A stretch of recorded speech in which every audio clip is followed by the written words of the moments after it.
A couple countries just passed very pro-crypto legislation while the Clarity Act is on base. We have Bitcoin passing 66,000. We have a major Bitcoiner stepping down from his company, someone really well known, I'd say maybe second or third most well known behind Michael Saylor. And we also have BlackRock. I think a lot of people are forgetting how profitable the Bitcoin ETFs were for the major banks. And I think we have to revisit that. If you don't mind, though, hit subscribe so you can see future videos just like this. The market is looking green.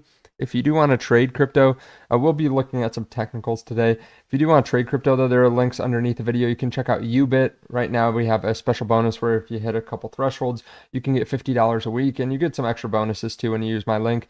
There's a link to BitFi, which BitFi just has the best rewards by far of every exchange that I've ever seen. Constantly giving back to anyone that has ever signed up under my link. Just depending on how much you trade, you can get up to $10,000 basically a month. We've run it every single month for 15 months, 16 months in a row now.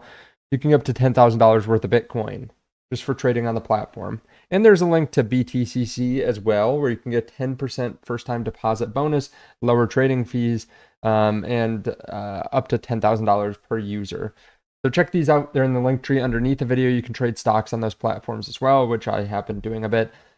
Now, let's just take a look at the pre-market. We'll turn to Bitcoin in a second, but the market's looking pretty green. Nasdaq up 1.33%. AMD was really leading the way. Last time I looked, it was up 4%. S&P 500 slightly green. Dow Jones slightly green. Stock market looks great, but Bitcoin looks even better, I'd say, relatively up 3% to 66,600. Now, we know a lot of banks have been crushing earnings, which is a good indication to the future. Charles Schwab announced their earnings today. They beat EPS by 5%, revenue by 2%. EPS is up 42% year over year, revenue up 21%. They're up 2% in the pre-market. A lot of banks just crushing earnings, which is a very good sign for the economy. Now, what's causing the broader market to go up today? There's not too much. We have people feeling a little bit more comfortable about semiconductors, realizing a couple days ago, right, last Friday, I think it was, there was this worry that maybe compute isn't as constrained. There's some Chinese open model that is drawing market share, and people are thinking that Anthropic and ChatGPT are gonna die, and that there's gonna be less compute needed. But no, I mean, right now, if any individual company stops using compute, that makes everyone else want more compute because they want to steal those users, right? So I think people are starting to realize that there's still a lot of demand, right? And of course, we do have a big earnings week. We have Alphabet, Google tomorrow, Tesla, IBM. So we'll have a better indication as to what is happening in the AI world. But yeah, be on the lookout for that. Now let's move over to Bitcoin. Bitcoin still is moving between the 200-week simple moving average and the bear market resistance band.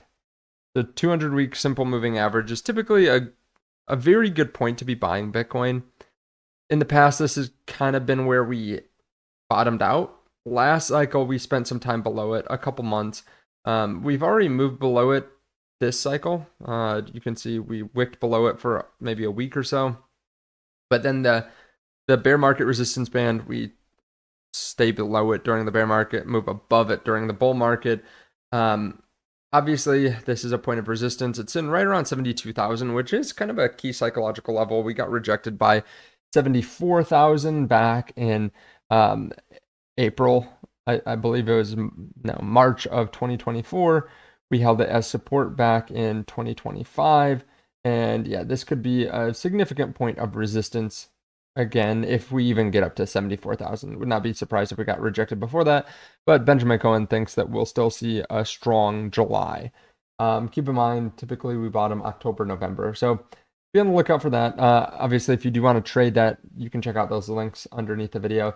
There are some fundamental things that are happening, which you might not hear about unless you're like deep on Twitter. Japan just passed its crypto market structure law on July 15. FIEA reform is done. They basically cut taxes from 55% to 20%. 105 tokens were reclassified as financial instruments, Bitcoin, Ethereum, and XRP among them. We're still waiting on the Clarity Act, though. So they're still discussing it. We've been waiting for it for a year. This was something that a lot of people were excited about during the bull market, thinking that this could send us even higher. But like a lot of things, at the end of the bull market, it doesn't really pan out. It gets pushed off, and then we start the bear market, and then we just have to continue waiting on them, which is pretty frustrating. I do think this could kind of mark the bottom, though. A lot of people are pointing to that there's an August recess in a few weeks, so we could see, another delay on it if it doesn't get passed soon. Russia also passed law that regulates the circulation of digital currencies and digital rights in Russia for the first time. Now, Russia is one of these places that's somewhat similar to China, where like things flip very quickly, where they'll say this and then like a week or two from now we'll hear that Bitcoin's banned or something. It's not quite as bad as China, but I feel like they flip flop a lot. At least the news reports a lot of different things. So hopefully people in Russia can legally buy, hold, trade Bitcoin, that kind of thing, and not have to pay enormous amounts of taxes on it. But we'll see. So 3 weeks, the U.S. Senate leaves for August recess again. I think we just have to wait for it. Now, I think a lot of people also forget that it's not just like you and me that want Bitcoin laws passed, that want pro-crypto legislation, that want Bitcoin to return. A lot of the major banks want Bitcoin to do well. I mean, in the last bull market, a lot of big banks started to bet more heavily on Bitcoin, spending ad dollars, spending time, and pushing to clients these Bitcoin funds, right? IBIT, FBTC. A lot of these grew very quickly. And I remember being in airports where I was getting ads relentlessly for some of these products. Like on every stand-up kiosk, it seemed like every map of the airport, they were running ads about these Bitcoin ETFs. And we have to remember how successful these things were and how much money this made these companies. BlackRock hit 100 billion in AUM last October. They had 100 billion in assets. They're charging a 0.25% fee, so they're making $250 million a year. This was more than they were making from any other ETF. This was more than Vanguard was making from their crown jewel, their VOO ETF, which has the most assets under management of any ETF in the world. Because remember, they only have a 0.03% fee on VOO. So with 8 times the fee, 0.25% on IBIT, this was a cash-making machine for BlackRock. So this also gave them some goodwill because a lot of investors made a lot of money, at least like early investors, some of their wealthier investors that got in when they're kind of pushed towards it by BlackRock. They made a lot of money and they're still up a significant amount. They had a private fund that opened when Bitcoin was 20 or 25,000. And then they went live when Bitcoin with IBIT when Bitcoin was 39,000 to 42,000. So nearly every early investor still is up on IBIT. But if you bought during the deeper parts of the bull market, maybe you're not. So I think you have to remember, these big banks want Bitcoin to return just like you and me. They want these crown jewels, these big money makers, to double and triple in AUM. And I think they're gonna push it very hard at the beginning of the bull market because they can make investors a lot of money. They realize the timing. They can start shifting attention and bullishness into Bitcoin after we typically bottom. If you've noticed, Larry Fink is not nearly talking about Bitcoin as much as he used to. I think one of the reasons is there's not much of a payoff, right? If you talk about it in the bear market before we typically bottom, like you're probably not going to change the entire market cycle. So you might as well just wait and then just jump on the bandwagon at the beginning parts of the bull market. And let's say they get $200 billion in AUM this cycle, which I think is going to be easier than getting 100 billion last cycle, because Bitcoin's going to be higher in price and more people will feel more comfortable with it. It's seeped into more finance And also, just like with the Clarity Act, it'll be easier to push it to large institutions and to talk about it on CNBC and be super bullish. So let's say they get up to 200 billion. Okay, that's half a billion dollars in fees a year. Keep in mind they can put it in other portfolios, and then if it brings up the AUM of those other portfolios because it outperforms, it can give them like double fees on that as well. So I think you have to realize that that's coming, right? We have a big tailwind when we typically bottom. We have a big tailwind in all these major banks pushing it. They're also hitting record high like revenue and EPS, and I think they're going to want to continue that. And this is going to be a very easy thing to push. Let me know your thoughts on all this underneath the video. Let me know what you think about the ETFs and if they'll really explode this cycle. I mean, they did extremely well last cycle, but it was the first couple of years that people had exposure to them.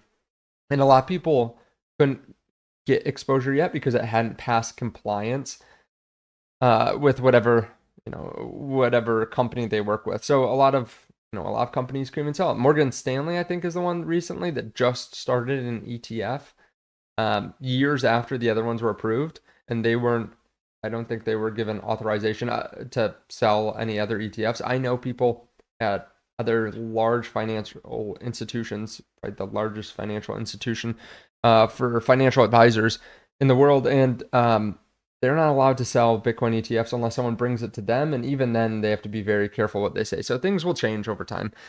Man, I almost forgot the major Bitcoiner that is leaving. Let me know if you've made it this far in the video by telling me what you're drinking. I have a coffee here and a water. But Jack Mallers just said that he's leaving 21 Capital. I won't play this whole video because it's 4.5 minutes long. But basically, he just said that, they created 21 Capital to buy Bitcoin and to buy cash flowing Bitcoin businesses. He and the board had disagreements on how to go about that. So he's going to step away. He's going to focus on Strike. I'd say he's one of the most well-known Bitcoiners out there.